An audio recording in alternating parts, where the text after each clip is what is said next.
Ooh la la, it is Thursday, Thriving Thursday. Happy Thursday, beautiful people. My name is Natalie Walters. I'm going to be sharing the live. Just give me a moment. How do I do this? Do I not do that anymore? Hang on, we are telling more followers. All right.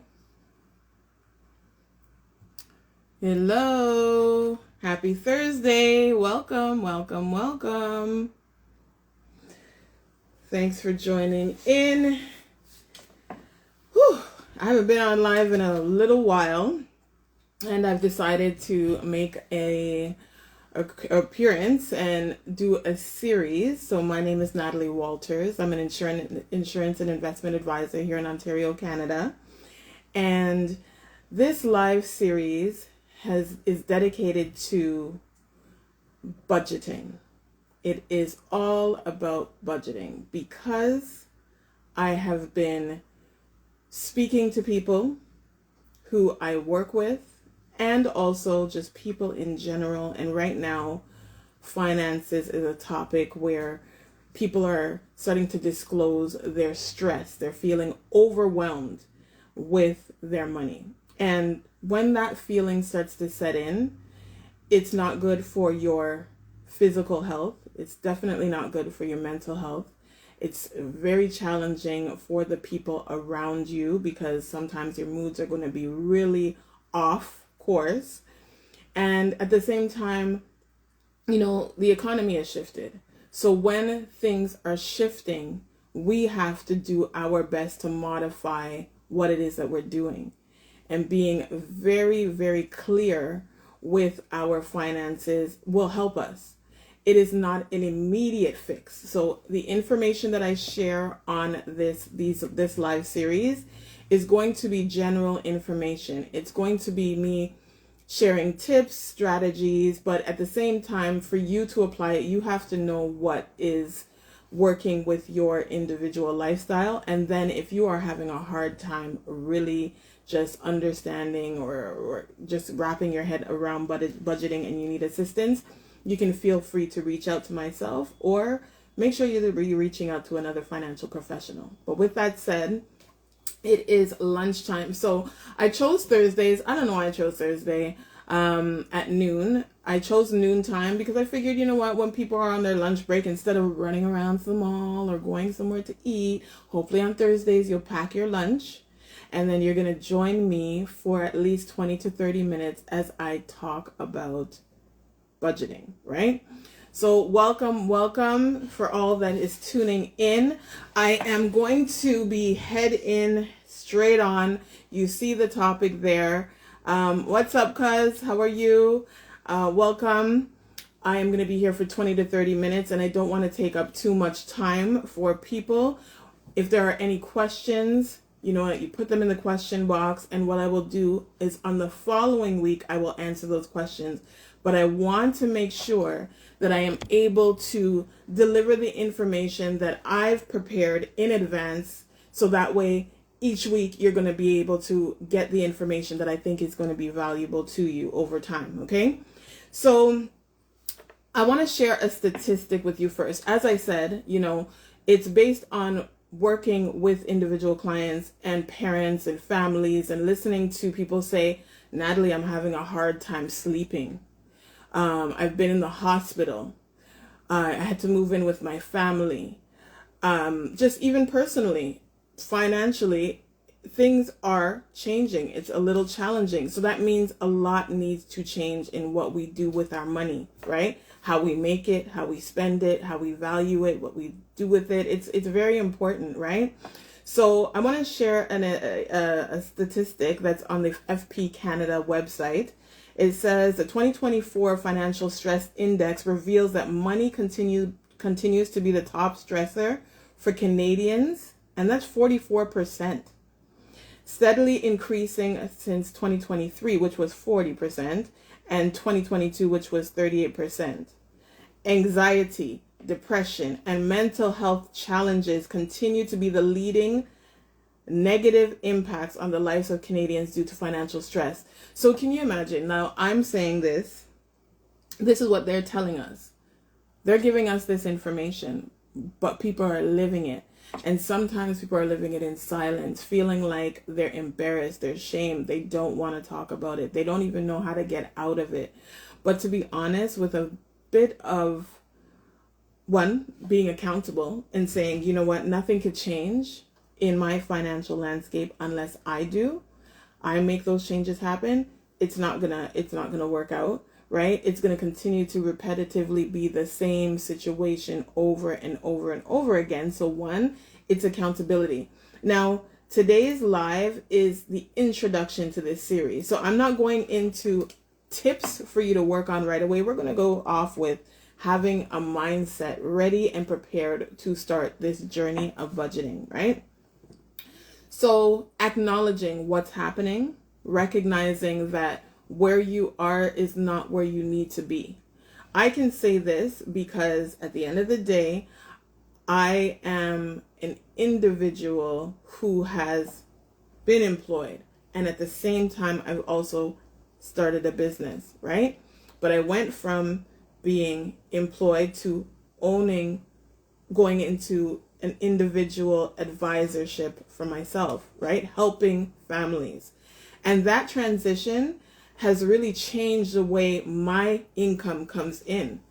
When that changed, my behavior has to change. So I need to be accountable to what's happening within my household, with what actions I put out towards my business to make sure that revenue is coming in, because I don't depend on an employer to give me an income. So the things that I have to pay, I need to make sure that I can maintain that lifestyle, or what I need to do is modify it.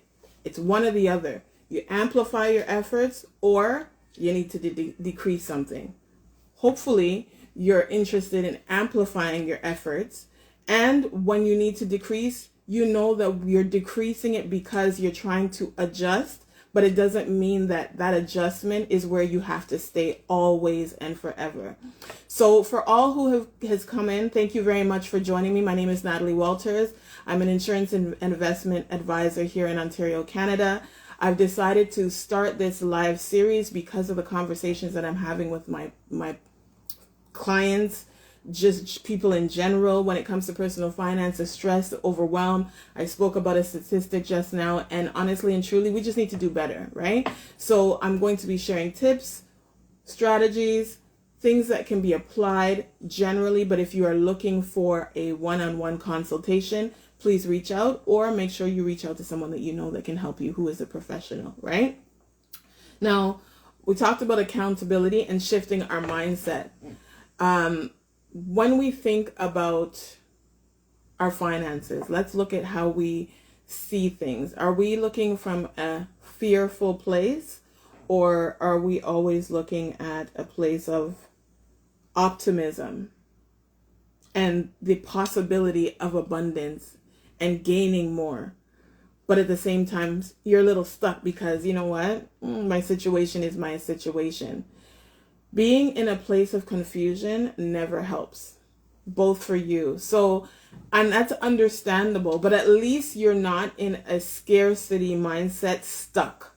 And because I know that you are part of the program that I'm in, I know that you are looking for better. You are wired to do more, and you will achieve. The thing is, we have to continue to step forward in making incremental changes that are going to push us further. So therefore, okay, scarcity, why are we scared? Yes, the times are hard. Like, the cost of living is high. But at the same time, let's make some tweaks. One, we need to start taking in what information are we starting to consume on a regular basis. If you are sitting on social media, if you are watching shows, if you are watching TV, if you are having conversations with people and the conversation is all or mostly fear-based on what's happening in life, and you're not getting fed and you're not getting fuel to support you on moving forward, then I can see why staying in that scarcity mindset will weigh heavier on the abundance mindset. But if you're in a place where you're like, okay, there's fear, but I really believe, then you need to start aligning yourself with people who can fuel you. You need to start reading things that can empower you. You need to sit with yourself and say, okay, I need to be accountable for what's going on. Let me take a look at what's happening here.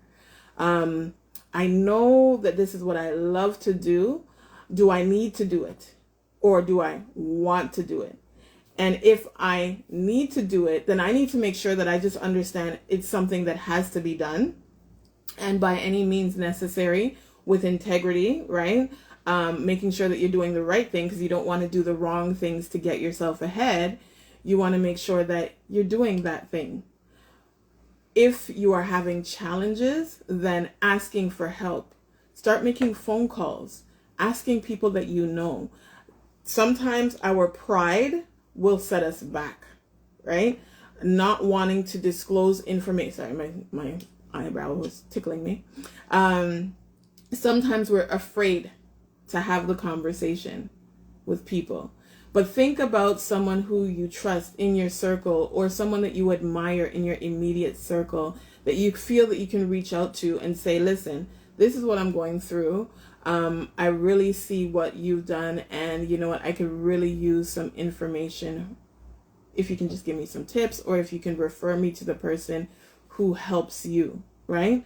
When you're on social media and you're taking information, you're following people, we're there and we're like, pride is a no-no. Exactly. Like it, you know what pride is a no-no stands for? It reminds me of being in elementary school, and they always say, put up your hand if you have a question. And that's where it starts, where it's like you're so nervous to ask for help. Or so you keep your hands down. You don't know the answer. You can use some clarification. You want to ask the teacher, like, I didn't get that, but you don't put up your hand to ask. And what happens is that no, or not putting your hand up ends up being a thing that sets you back, right? So when it comes down to it, is like, really just decide, what am I afraid of? Am I afraid of getting the help and having to take action? Or am I afraid of the rejection? And I believe that if I reach out to someone for assistance and the person is rude to me, or they are demeaning to me, then guess what? That's not me, that's you. Because all I'm trying to do is let you know I admire what you do, but you just showed me who you are. So I'm not going to walk away. I might be disappointed in that individual and the response, but I'm definitely going to give myself a pat on the back for making that move. And then at the same time, it's not going to stop me from continuing to go. Because really and truly, the position that we are in life right now, if you stay quiet and if you stay in the same place, you're not going to accelerate. And that's very challenging, right? There are accountability groups. Maybe find an accountability group, or that you can join, where it's a group of people who are on the same journey as yourself.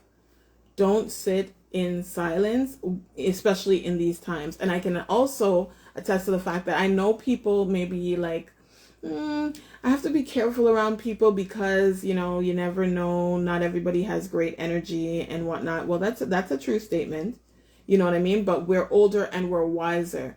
We have to be very mindful of the decisions that we're making. If you're going into a certain space, observe. You don't have to disclose right away. Observe. See, feel out the environment. And then once you feel comfortable, once you feel safe, then you can ask questions that you need to ask, right? And participate. Don't leave the space learning information and then at the same time not taking action, because what that's doing is you're taking in. If you're not putting out and you're not taking action, then what results are you going to get, right?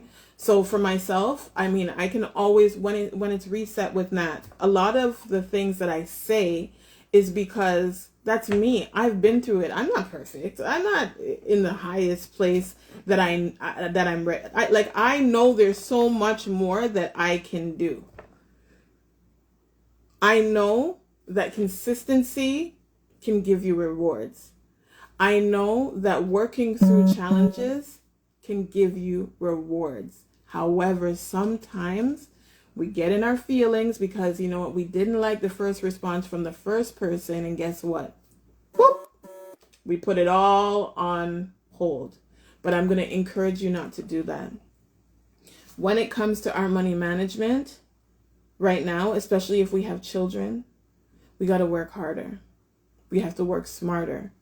We have to be an example, right? And we have to do our best to stay in the right mental space. And what that's going to do is it's going to teach them, one,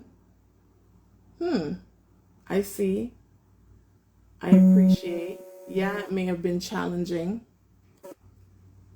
Sorry, my phone just rang. Yeah, I could see that my parents are going, or my parent is going through challenges.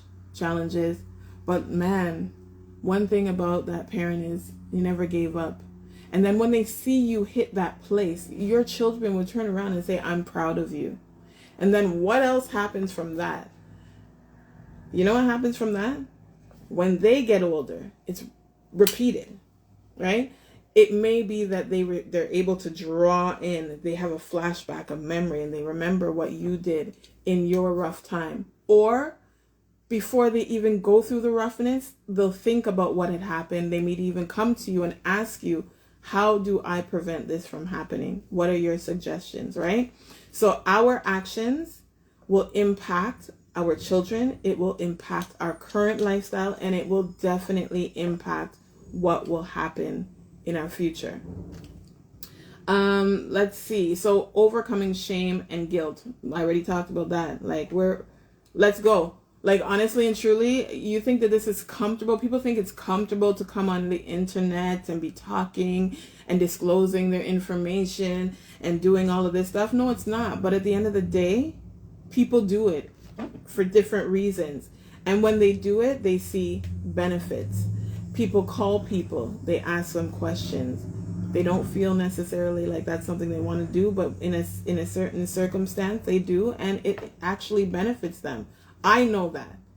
I know that myself. Because now I have mentors that I can call. More than one mentor. A lot of people feel that it's hard to find a mentor. It's positioning yourself in a place to receive the mentorship. It's also showing that when you get the information, you work on whatever it is that you're being taught. That's going to help people want to help you, right? So when it comes down to it, practicing gratitude. This budgeting series, the numbers are it's a numbers. It's all about numbers. It's all about behaviors. It's all about habits, right? But at the end of the day, with what we have to be thankful. So how is it easy? It's not easy to be thankful when you're going through hardship. But let me tell you, when I see on the road different situations that are happening, some people are elderly, they have canes, they are in a wheelchair, they don't have anybody with them, just struggling. I look at that and I say, wow, thank God my parents, this is their situation. If I see someone my age and you could see that they're going through hardship, or I hear somebody say something, I say, thank God for this and that. I just thank God for life in general. I also thank him that I have the abilities to make the changes that I want in my life. I know there are times where I have to take some deep breaths, because at the end of the day, it's not easy when you are making certain changes and you are desiring more for your life. But be thankful for the little that you have, because when you get a lot, then I'm hoping that you would be able to be thankful for that, appreciate and know that, you know what, I have this and I will steward it the right way. You know what I mean? Having gratitude is very, very important. And another thing is going into the process of budgeting with setting realistic expectations. So your current circumstance, your intended goal. Sometimes, I speak to people and it's like, okay, I want this in this amount of time. Okay. So are you willing to do such, such, and such? That's going to take a lot of effort. That's going to take a lot of physical labor. That's going to take a lot of mental, pulling from your mental. It's going to take a lot of sacrifice. Are you willing to take on all of this right now to get to that place? And it may take you this amount of time. Are you ready to commit? Right? Plus, does it make sense with your numbers? Do you have to gradually, it's like setting realistic goals. You know what I mean? Really and truly, we should not just assume and just be saying things. We need to now operate from a space of, you know what, honestly, I'm going to be patient. Here is where I am. I'm going to go to phase 1, phase 2, and then boom. Because at the end of the day, if you just try to just jump into things, sometimes that becomes overwhelming. And that overwhelm can actually then get you discouraged. And when you get discouraged, you pull back, right? So instead of overwhelming yourself with unrealistic expectations, really take your time to think about what it is that you want to do. Hey, welcome. I'm just going over the first part of the budgeting series. Today, I'm just going over the mindset and preparing for, achieving not an easy process, because it's not going to be easy, but achieving the goals that you want, but not feeling stressed about it. Right? So just mindfulness is what I'm talking about here. Now, health complications. There are a lot of people who mentally sick. Like I can't even imagine. I would never think actually how many people would disclose like how mental stress over finance is getting to them. Right? And it's not just them. If, like I said, if you have children, if you have a significant other, a spouse, those things also impact the relationship. So health complications, it doesn't just affect you. It also affects your ability to be able to do things for the people that you love. Right? And if we are not being mindful, then how are we being able to care for our loved ones at the way we really feel that we should? Within your heart, wholeheartedly, that is your love. Your child is your love. Your significant other is your love. But if you are mentally anguished or feeling overwhelmed and you're not saying anything and you're not doing anything about it, you're not taking the responsibility, you're not taking action, then you're not helping your mental stress. And then when your mental goes down, that will shut down different parts of your body. Mental and physical stress, no good.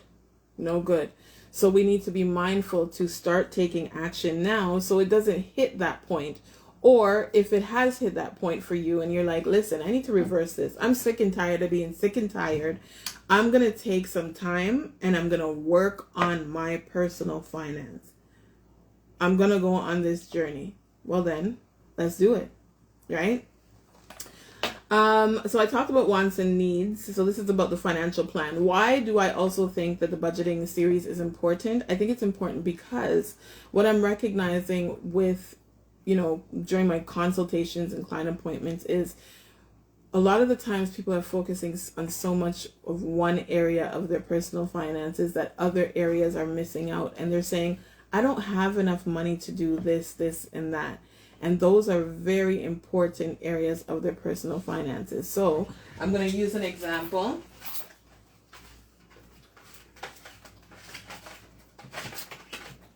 So when it comes to your financial plan, you are looking to take care of your uncontrollable events.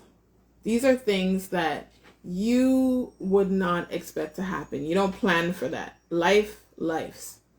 But at the same time, we need to be prepared for them. But really and truly, this life section is the section that nobody wants to talk about. And that is your insurance, your life insurance, your disability insurance, your critical illness insurance, having a will. These things are the things that most people don't really spend time to really include in their financial plan, because they're like, listen, I got to take care of my household expenses. I got to take my children to activities. I got to pay this debt.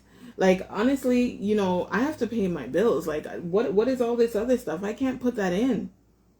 But what I recognize is that after doing budgeting assessments with clients, there is an understanding that sometimes it's not that you don't have the money to take care of your uncontrollable events, and you're taking care of just regular priorities that you see need to be handled. You're not even getting to the point where we can put aside and have the growth opportunities to building wealth, because everything just seems so tight. It's because we're not managing, we're not mindful, we're not going through the accounts the way that should happen. And I've created something to help people recognize, okay, you know what? Your credit card, your debt, it's not your supplement income. It's not another source of income. That is a tool. But what happens is lifestyle and keeping up with lifestyle and not managing finances and not understanding what you're doing with all of these things that you have, it prevents you from moving further. So when people say to me, I can't afford this and I can't afford that, but I know that it is important for you to have in your financial plan, especially if you are a parent, you have family, you have a responsibility for someone. You also need to just make sure that in the event that anything happens to you, that you have coverage to be able to sustain your living. I said, you know what? Let's find what you think you don't have. So what time is it? 12:30. So I have to get ready for another appointment. I'm trying to keep these lives to half an hour. I'm going to share a free tool that I have created to help you with preparing for budgeting. And this will be an activity that I suggest that you try sometime this week. I will be back on next Thursday to go through the financial plan, what's included, and how we're going to prepare for that, right? When it comes to budgeting. So Stacks and Splurges is a budgeting worksheet. It is to analyze your budget. Actually, it's a not a pre-work. What do you call that now? It's an activity that you would do before you actually start budgeting. So what you're going to do is you're going to open your bank accounts and you're going to look at your transactions. Now, if you know that it is a must, you have to pay that bill, such as, your phone, your internet. You need those things. Those are essential. You need your communication, your rent. Those things, they have to be paid. You're not going to put them on this. You're looking to look at those miscellaneous charges, those charges that you even feel within yourself like, I'm doing too much of that. Ugh, I know I'm doing too much of that, but you really don't know how much because you're not tracking your spending, but you're always at that particular retailer. You're always shopping at that place, or you're always in and out of somewhere, and you for some reason you feel that you need to calculate how much am I putting into this particular thing, because what this sheet's going to tell you is how much money you have to do the things that you need and provide you a lot more financial room that you think you have in your budget. So you would put in whatever the expense is, put in the date. Why are we putting in the date? We want to put the date in because we want to see how often you're doing it. This is you deciding, look, I am ready. I'm ready to take a look at what's going on. I need to find money that I'm using irresponsibly, or I am overusing. Not even, sometimes it's irresponsibly and sometimes it's overuse.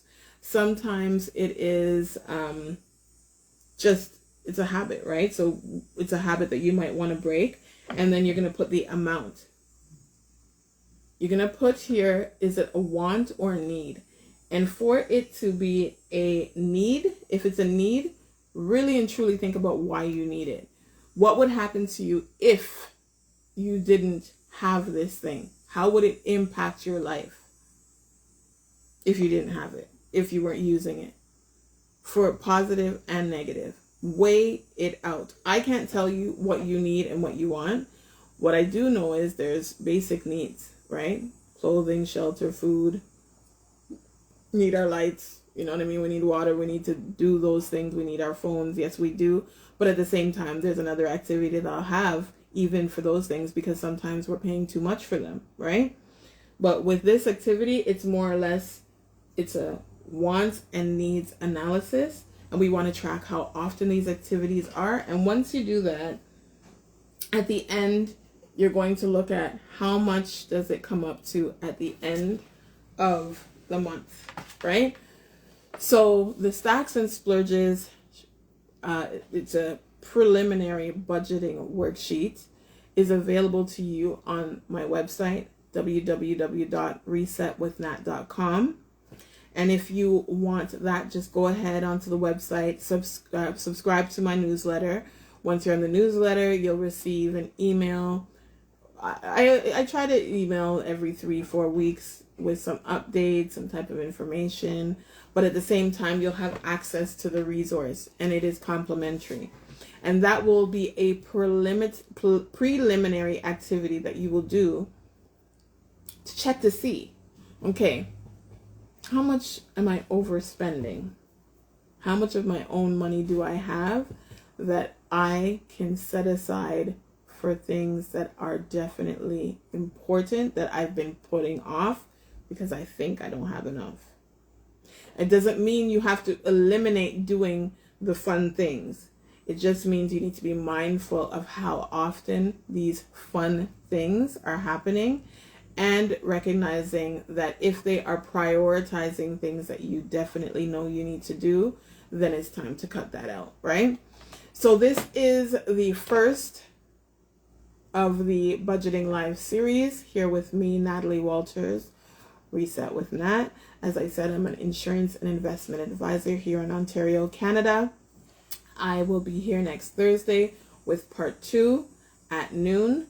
If you want to reach out to me, don't hesitate to get in my DMs, send me a message. If you have any questions or concerns, you can always just get to the link in my bio. I know they say don't say link in my bio, but you can get to the link in my bio and you can book an appointment and we can talk, right? So with that said, I appreciate you all tuning in today. And I'll see you next Thursday. And with everything you do, have faith, stay focused, and always follow through. Many blessings.